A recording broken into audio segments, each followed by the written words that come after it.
Yeah, bushing for my back in sports. Our YouTube, your #1 ultimate sports channel. Our YouTube.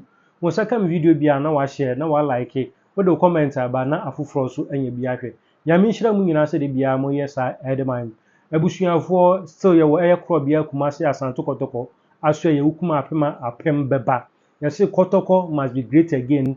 This season Kotoko must be great again. Do your supporter, we your fan and now the umpire ene bi bia ata krobia achi na krobia atumi afa ne tuma pa efra ti said their new coach in Kaya or say Kotoko must be back to their glory days. Kotoko has to come back to their glory days into no sa adwuma ne hyehyɛ no na ye bɔ mpa sɛ nneɛma nyinaa betuto yie de ama ye krobia matema Asante Kotoko na nneɛma nyinaa akɔyi de ama ebusuafo me se yesu so ana wota ma ye kɔ school no yesu so ana ye wo GHS no na ye wo nwum bi a na ye to ye say ye Asante ma Asante Kotoko hukuma pem apem beba ye Asante ma Asante Kotoko hukuma apem beba. It is a Kotoko fan, we are Kotoko supporter. First of all, say this season, I say season ebesimi say mukuma apem besa, but that the spirit of Akrobia Kumasi Asante Kotoko, the spirit of Kumasi Krobia Metema Asante Kotoko, Ukuma apem beba. Ebusuafo yen se mra ne yen kɔ yen sama ye de bram ene de enso.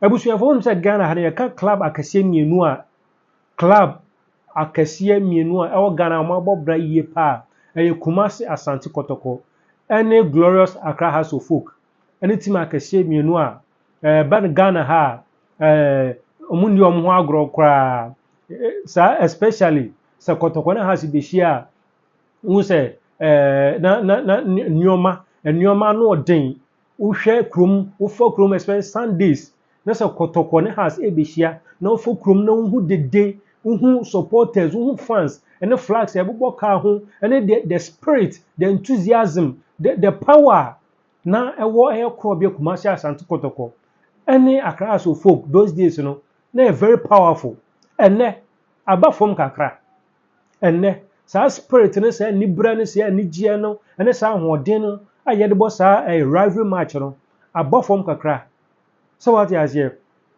na abusua ye say nim say Ghana ha no ye ka the powerhouse of football Kotoko has sad clubs mienu we and other clubs nyina depend on say Kotoko ne other team bi ekobo match a eba ne gate fee a hwe the way a other home matches on charge between sa club no any other opponents ebo a enti Kotoko any house kro aye no sponsorship e dia ma team nketua no Ghana Premier League mu but I say empenifo no ahode oso mo do support this clubs no aba form ene Kotoko edu ba bia no mo struggle House of Folk edu ba bia no mo struggle enwoma ente say dia na ete first no because class me na abobra especially uko Spain uko Barcelona ane Real Madrid am rivalry na about pitch no so they are rivals but off the pitch say clubs mienu na be come muti apam ho na omode skaba club so omode bibia club no mu de and so different altogether but Ghana ha ye hu sa abusuafo we na eye endure ya the executive chairman of Krobia Kumasi Asante Kotoko Mr. James Osei-Brown Joshop akọ the chairman of the board chairman of House of Folk Togbe Afede the 14th Wokoshia no for a very historic meeting omodo omontoma ebebo ano ana so omoye meeting no mo hu ba bia ana se bia ye say House of Folk ne Kumasi Asante Kotoko edru because these clubs no eba form no Ghana football aba form recently World Cup one of the best goalkeeper was from Accra House of Folk. You can just imagine the previous World Cup and the performance of these local players from House of Folk and Kotoko. And no board no and perform anyway. That's not saying no man committee and pass man from to mama and bano. Now a man shares our clubs way omo fence baby ye be kakra no Ghana football ebe say nti Asante Kotoko executive board or executive chair James Osei Brown and the landmark courtesy meeting with Accra Folk board chair Togbi Afere the 14th July 2026 year to forge a strategic partnership for Ghanaian football. Enti penifo mienu we omo ti apam ho dwindwin the strategic way a omo be ya omo de beboa Kotoko na has and Ghana football as a whole. Asante Kotoko executive board chair Mr. meet with House of Folk board chair Togbi Afere in the historic show of cooperation diplomacy. The two club chiefs discussed moving away from administrative isolation to tackle systematic commercial hurdles, improve sponsorship opportunities, and align on match day safety protocols. It's one of the main reasons main goal. And I say main reason the two club chiefs discussed moving away from administrative isolation to tackle systematic commercial hurdles, improve sponsorship opportunities, and align match day safety protocols. Yebeka ya nana pole efri mu no ya memfa na krensie ye. Sa class mienu we eka omuti pan mo say no. Baby a nyoma kɔ no o say omo aye clubs akese mienu o Ghana so omo ka omuti pan ho na omo hwɛ aye the safety of supporters, players and the playing body as a whole. Because they see ama nana pole efri mu no na eya. After that joint meeting about so no say efri na tekoda kakra. But this current executive chairman and I say board chair of Krobie Kumasi Asante Kotoko, Joshop, eba no say no, necessary and I say very important. So Obesia Accra House of Folk board chairman na omode omutuma aba no ma hwɛ the safety the best way these two clubs can go to improve the performance of Krobie Kumasi Asante Kotoko and Accra House of Folk. Sponsorship opportunities. Any new man kitikiti bia omienu betumi aka abom na epeja the face of Ghana football, the face of Ghana Premier League. Nti sa meeting on kwere de e meeting na hu yie papa ebe sa ma sa classical sa rivalry no emaye den abra Kotoko ebe hia Kotoko betumi ahia Continental Master Accra House of Folk na ama nyoma nyina akoyie ede amaye because Kotoko is the club of century and Accra House of the Continental Masters. Some clubs must to come back to their olden days, come back to where they belong. Na epeja Ghana football, na say epeja African football. In the for meeting a course between James Osei Brown, the executive chairman of Krobie Kumasi Asante Kotoko, and Togbi Afere the 14th, the board chairman of Accra House of Folk. Ebusuafo nsa nsemu nyina Richardo Suarez Pepe ewo nkyeremu bebra odema me enkote Richardo Suarez Pepe na ebesa besi a etime dane ntokwa yaka atufua mahisi yese eya yeye kakra edu baabi na Ghana football eye Kotoko has na ye wo two slots ewo Africa ne da bia omumienu na ebo Champions League na bia obi odi fourth third bi obi oji Africa bia fa ho akobo Confederations Cup nansen na asa ya din kakra de amom na two teams yi omo nka woko London Chelsea ne Arsenal enye easy go to Spain Barcelona and Real Madrid even Madrid kromo kra no Madrid any Atletico nyo omo yonko ne Madrid but omo ka omo ho a na Hands of Folk board chairman, Togbi Afere the 16th. Any Asante Kotoko board chairman, Mr. James Osei Brown, Joshop, and no Moshia. Na pictures na Brakoma 87.9 FM on Facebook, and na Eguono. Mibisa, sa and komo we, sa and srashe bear mui. What is the essence of sa and komo sa and srashe? A bit to me.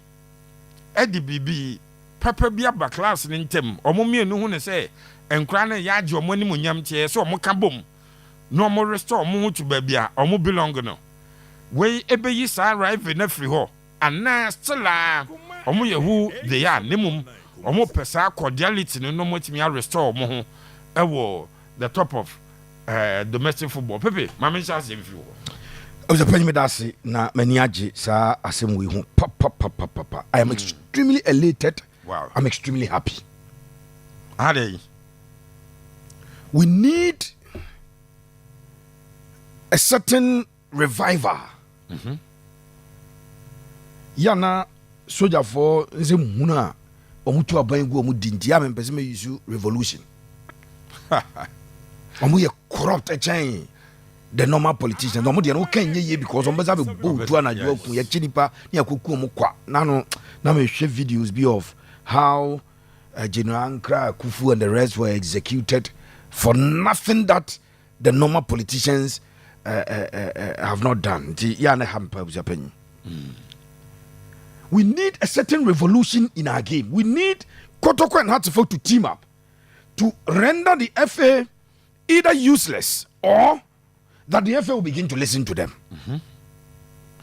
Now, Oko Spain, Obinya sure says Spanish Football Federation president, go for him. A champ Barcelona president, and a Real Madrid president. Obianim who take because unya heo. Apart from there, Spain, a national team no match, you know. Obiam Modi Bonnie on Gromono. And ya wona ye. Yeah. The reason why Spanish football, in terms of club football, a dear Kotene. The League of Nations, yes, she has a you will be unfair place, Mrana, yes, she a Koboboa, didn't you because of Spain, Dina, and because of Nipacono Spanish Football Federation, Aconiano, and because of who leads Real Madrid and who leads FC Barcelona. I was a penny rivalry now, a war Madrid and Barcelona, and Tamina been a war has an equal condemn. But they see reason to collaborate. They see reason to collaborate. Wamon come home says they said they arrive in your guno, Tiakabum Debi. They collaborate to ensure that Spanish football, in terms of club football, ever cause why a dominant our bontain. Unimsa a Brasica Pudu English League. Real Madrid and Barcelona Kaboom. Emma, the Spanish government, not the Spanish Football Federation, the Spanish government, Aquaji European Union Sika, at the Brazil 2 clubs. No. Later, next other clubs no, more Europe. A reporter of me on his hair. Sanko for the or one resisika de yabor. Nemum, a bina or Maba Jessica free EU near the mom on the born. They collaborated. The reason why I signed up to penny. 2 teams Kaboma.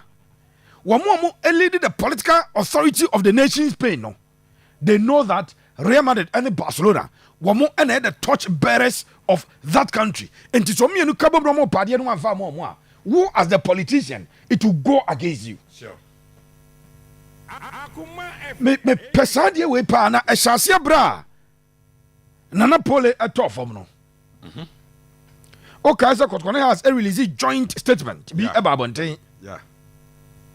Omuye ya no omumienu ekohia the GFL ka so mhia efe ni bom etu anamon kakra bi ankose be bia de. But I like the fact that the board chairman of Asante Kotoko, the executive chairman of Asante Kotoko, Mr. James Osei Brown, and then the board chairman of Accra Folk, who virtually is the owner of Accra Folk, akwa hia kwa din komo na abusapanyi omo releasing for nyimpo sam for nyini we yon. Yeah. Obi owo efe obi o ye serious bia o begin to ask question. Hey, na nkofo mo nkomo na ya bade yi. Hey, omo mfa bibi mre ye de. Omo because unim say sempanyfo mienu ekabo they can bypass the GFA, sure, go to the Ministry of Youth and Sport. Yeah. In fact, they can bypass the minister and seek audience with the president. Yeah. So Kotoko ne has pay for yesia be mampanyi no. Ah, na mampanyi no mo organize Messi and dear Messi and dear Okroma no. Wa mo try let am chief of staff de bia any opportunity go hear mampanyi. Wodru presidency wa nipa ya adwuma ho no. Obet ma group o mo party yan ka say obi an group into Kotoko ne has. So mo group o wa. Udu anaka so mun group into aduana ne me de ma unya obi a but o ka so mun group into Kotoko ne house mo mo ya adwuma e ho ne nyina Kotoko ne house fo ne go. Enti a proper collaboration between Asante Kotoko and the folk. Ebetimi open doors at the two teams na. They will enter places without knocking. Omum omewuram and abusapan di omo peno. Ubetimi ya so brache se umfi omo. E hu nsunsuanso no. Uni akro no ebeba so. Eti I am so happy. Now I wish that NC ha. I wish the two teams will begin to demand yakasa say now you say Ghana buy the sikaba. Eti amaka bia 1 million Ghana cedis. Hwe. Now we catch you say abo so na ngoma so no mante o. Sa bani ebutu so abo so na ngoma so no mante. When the catch us oma ho United 1 million Ghana cedis ah. Now my heart for 1 million Ghana cedis ah. Omienu omo cost ye pe. When the catch wo. Ho no betima 2 bars ahomache. Eden crofoma famu akwadura no pa kobobo. Has a folk eden crofoma 2 no ahomache so mkobobo na nsanjrofo ye tia ya ntwema has. Kotoko game obechema ya kura no mka so mu free kumasi anopa na. Oko a day before. Ebe ya asem kuro ma be di wonkomo. Abo so na ngoma so. Why should anybody think say Ghana buy this car and obi anye 1 million there be Equal sharing. Kotoko J5 has J5 mo kan ya mama 700 me say Kotoko ne a sponsor of the other league teams. Kotoko ne has omo ye what to say said the BB Eba league mom first year omo ne Kotoko Yeah. ebe ha omo pass game ne first game omo benya bibia but omo just kan ntama ahwe ya na chairman no e de aye show na Asante kay 5th week 6th week 7th week na wadi ka bo the first game ofie e bia nkonya all blast no abo all blast na one omo di team na chi emo qualify for division 1 nyina be wuram free Yes.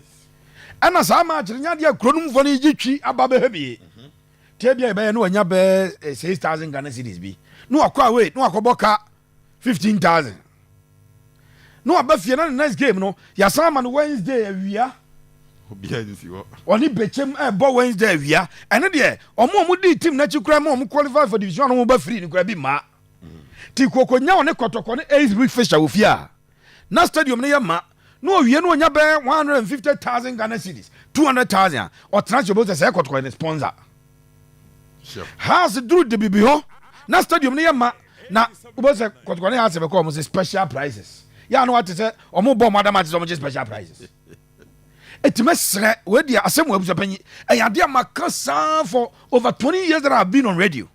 So Kotoko has a folk nyaso omunya baako but they should collaborate. Sure. They should push for things together. Esa krata no motra. We nanka Kotoko executive chairman assign ha. Na togbe afeda assign ha. Joint statement from Kotoko. E to GFA president table so say ya. Mo se nine kokomu e wo so.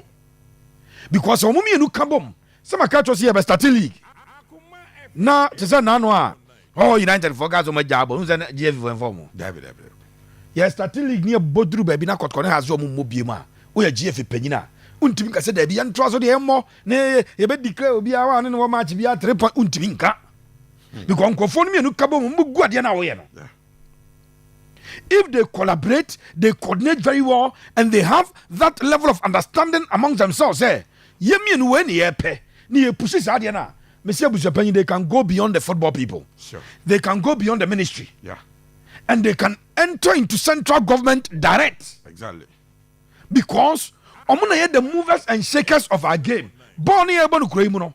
Se bibi omua, Kotoko has Busapanyi, omuna deba. Etimesra His Royal Highness. Now we just say before betuma free ma Busapanyi.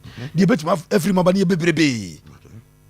Last season Kotoko game be na woman nyini TV so just be a TV for them person mbeko me kai se Kotoko eko baseke no TV for na nko ho Kotoko eko Samates TV for na nko ho ena Kotoko ko Tamale no TV for na nko the same matches a has at the end ya kan nyina no home and away no yeah be we season na ai media ma ba je na media ma je be yi no ena Kotoko game bi on born ha no yeah you TV so because no mo fan say we are champions no mo beje no e game ne yakwa koyi enya sa da bia but no say Ghana has you matches more TV so a ejita for ma stadium yeah game akos supporters ni say ma TV so no ope bia hwe no obeba modern akos stadium akohwe in the comfort of his home enkane na nkrofo free be kwai oboase sunyani bechem konongo edwoso dwaben afijase no mo faka be kwai so mo ba aba be game no and na sani pa kro no in the comfort of his home obenya ball no TV so ahwe but some ball na be TV so ye Kotoko has matches bebrebe no e has to focus Kotoko elusu revenue and komenya at the gate sure but sponsorship money buy yes ya chene pe okoka last season crowd is be hama okoka unim di omo ye omo se ento aba ni apeja yensa ni eto aba na Kotoko has be gina ba bi ba ko 18 teams ti Kotoko has be gina ba bi ba ko na 16 ni nyina akọ omo se ene majority awini e ho na ese Kotoko has ka chom so majority awini edama se no mo nsori mpiem free meeting ase okay how revenue was shared in the Spanish La Liga na Sevilla for our president bi Jose Maria Del Nido or hadwene ona na leadi sa kokos for no omompere but unim say na Real Madrid ane Barcelona eje 49.8% of the entire TV right deal no ombe nu che ne acha dia kan dia ma the other clubs no in La Liga buja pan da ben anama bontia o tesi say Sevilla boss Asuna na nkrofo atwasia o TV ajizo mo hwe da bia Madrid ni obi Barcelona ni obi na nkrofo pa hwe it is two teams to collaborate here enya de so munya I expect Kotoko has so mba collaborate hwe opa ma Kotoko has entro proposal say me makasa buja panyi na no ayeko ye free worker buy finance minister say sika Ghana buy this 580 billion 58 million and he has spent it on the black side for the World Cup. Esa Kotoko has some truly come Ghana man penny say ye here major subvention ye teams the subvention government emphasis camera na buy no e bia buy no Kotoko has obia be 10 million cities because ye ni yebema other clubs no kra no are relevant because of the sales ye be top place ye be bia no Kotoko has to collaborate and begin to demand those things and begin to request those things and begin to write letters to authorities about those things. I tell you say Kotoko has kata ne bana unse porcupine no eboha na unse oak tree no boha na ba hwasia no unse signed executive chairman Kumasi Asante Kotoko signed board chairman across the folk na usokra tanim say you begin to consider settling those people and at least meeting their demands even if it's halfway one shey no mienu kabom no say we are staging a boycott last exam de banwasi fan say electoral commission free meeting Ghana MPP so mo nko NDC so mo nko na CPP minu apelu the party of the PPP PNC CYO YPG GUM no mako take decision why who's electoral commissioner no me sure say omotimi national time so na MPP rep my NDC they will begin to make calls sen kwofo no me nka so mo bet ma postpone meeting say yes meeting na emaso actually because who koye decision ade abra omo me nu ayi aba na kaboma omo command over 90% of the votes no actually omo amunya 0.034 I think Kotoko has should continue this path. They should push this agenda and I am very hopeful so one day Krame bi amni need even one day I did permit Maria Denido Carrasco yes Sevilla president na Wakada very stubborn or ha dwene pa na pepe me da say she we said ye nyina ye pedo enye one day enye say nsra bi keke nemum the two teams should team up omo ball omo hia sa rivalry no ngo ho nemum decisions bi ho mo nka mum no mo nteke otuado eye sagged